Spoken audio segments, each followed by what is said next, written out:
चूहे चूहे चूहे जी, पाकिस्तान की तरह इंग्लैंड में भी बहुत सारा गंद जो है वो पड़ गया है यहाँ पर। 2-3 दिन पहले जो व्लॉग है उसमें मैंने आपको बताया था कि ये बहुत बड़ा मसला यहाँ पर शुरू हो रहा है, जो कि बर्मिंघम में अभी शुरू हुआ है कि हड़ताल कर दी है जो लोग गंद उठाते थे, गंद उठाने वाले जो ट्रक थे, और उसकी वजह क्या है और क्यों की है और उसके लिए ये लोग क्या कर रहे हैं वो मैं आपके साथ शेयर कर दूँगी इस व्लॉग में। जो है अस्सलाम वालेकुम, अपना बहुत सारा जो है आपका बहुत सारा शुक्रिया, आप लोग जो हमारे व्लॉग्स को देख रहे हैं और उम्मीद करती हूँ आगे भी देखेंगे। सब्सक्राइब करें, शेयर करें हमारे चैनल को। और मसला जो है वो ये आ रहा है, जैसे कि मैंने आपसे कहा था कि चूहे बहुत ज़्यादा हो गए हैं। इतने बड़े बड़े चूहे आप स्क्रीन पर देखें ज़रा, इस गार्बेज के ढेर के ऊपर जो इतने बड़े बड़े चूहे हैं यहाँ पर यूके में, इससे आप अंदाज़ा लगा लें कि गंद कितना ज़्यादा है यहाँ पर। हड़ताल उन्होंने इसलिए की है कि जी ये लोग, उनकी कोई वेजेस वगैरह का मसला है।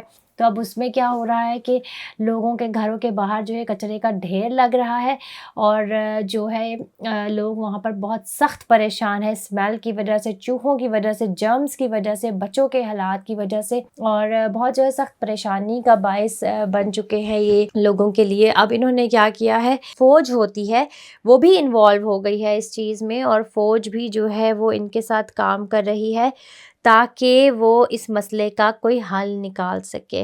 अब फ़ौज आके ऑब्वियसली गन तो नहीं उठाएगी जो पड़ चुका है, लेकिन फ़ौज सिर्फ इतना ही कर सकती है कि कोई निगोशिएशन कराए, इनकी कोई ना कोई हल जो है इस चीज़ का निकाला जाए, और वो सिर्फ इस चीज़ को मॉनिटर कर रही है। तो इवन जहाँ पर आपको पता है फ़ौज भी इन्वॉल्व हो जाती है, फिर वो कितना बड़ा मसला हो जाता है। और एट द मोमेंट तो ये सिर्फ बर्मिंघम में चल रहा है, कुछ एरियाज़ में चल रहा है। आप सोचें कि अगर इतने बड़े बड़े चूहे सिर्फ बर्मिंघम में ही निकल गए हैं ये वाले गंद की वजह से, तो आगे जो है क्या होगा हमें नहीं पता।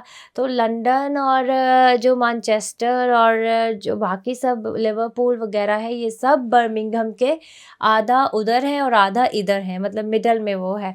तो अब इसके इनका चूहों का और इस गंद का ताल्लुक जो है इन सब जगहों से भी हो सकता है, और यहाँ पर भी ये लोग हड़ताल कर सकते हैं। लेकिन हम तो सिर्फ दुआ कर सकते हैं कि जी हालात जो है वो सही हो जाए, किसी बात पे निगोशिएट कर लें, क्योंकि हम तो इस तरह से चीज़ सोचते हैं कि अगर आज वहाँ पर हो रहा है और उनके बच्चे परेशान हैं, अल्लाह ना करे, अल्लाह ना करे अगर ये हमारे यहाँ पर हो और हमारे बच्चों के मतलब हमें डर लगे कि हमारे भी तो बच्चे हैं, उनके भी तो बच्चे हैं ऑब्वियसली जिनको जर्म्स लग सकते हैं। और खाना और घरों के अंदर चूहे जब चले जाते हैं तो माएँ परेशान होती हैं। यहाँ पर आपको यकीन करें सफाई करना इतना मुश्किल है इस मुल्क में कि मैं आपको बता नहीं सकती। और ऑलरेडी जो वर्किंग वुमेन होती हैं, और एवरीबडी इज़ वर्किंग हियर, हर बंदा यहाँ पर काम करता है, औरतें, बच्चे, सब लोग। तो इस हालात में जो है हर रोज़ अपने घर को इतना क्लीन मेंटेन रखना बहुत मुश्किल होता है। मेंटेन सिर्फ वही औरतें रख सकती हैं जो औरतें घर में रहती हैं, और उनके लिए भी कभी कभी बहुत मुश्किल होता है, क्योंकि आपने अपने बच्चे खुद पालने हैं, आपके पास कोई हेल्प नहीं है सफाई के लिए और बर्तन धोने के लिए और कपड़े धोने के लिए, और बच्चों को नैनीज़ की हेल्प मिल जाती है, बट ऑब्वियसली आपके पास फिर उतने वसाइल भी होने चाहिए, और वसाइल जो है वो इतने ज़्यादा किसी के पास नहीं है एट द मोमेंट। तो बस यही सब मसले जो है यहाँ पे चल रहे हैं, और आप लोग भी जो है जो व्लॉग्स देखते हैं दुआ करें कि इनका ये मसला जो है हल हो जाए। तो आपको जो है व्लॉग कैसा लगा मुझे कमेंट में बताएं, और अगर आप बर्मिंघम में रहता है जिसको पता है इन सब चीज़ों के बारे में तो हमें कमेंट करके ज़रूर बताएं।